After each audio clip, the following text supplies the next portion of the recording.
Сәлем, каналыма қош келдіңіз. Бүгін осындай әдемі, дәмді, оңай салат дайындаймыз.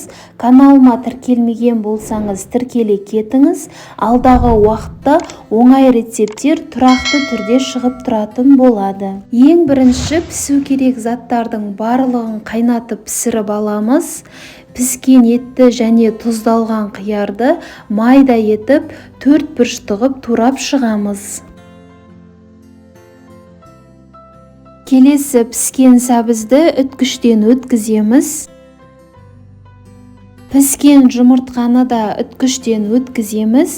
Байқасаңыздар, сәбіз бен жұмыртқаны үткіштің үлкен көздерінен өткізіп жатырмын, ал сырды үткіштің майда көздерінен өткіземіз. Зеленді де барынша майда етіп тураймыз. Енді осы тураған барлық затымызға майонез салып, жеке-жеке араластырып шығамыз.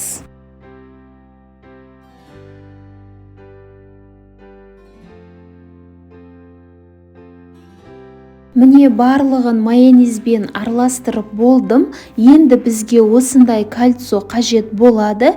Ішіне заттарымызды рет-ретімен салып, осылай қасықпен тегістеп шығамыз.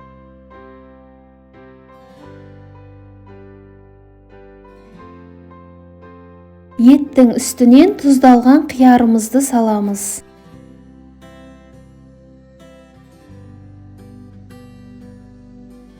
Қиярдың үстінен сәбізімізді саламыз.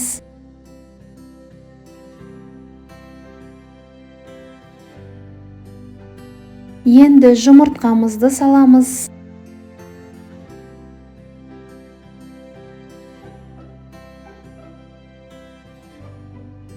Жұмыртқаның үстінен сыр саламыз.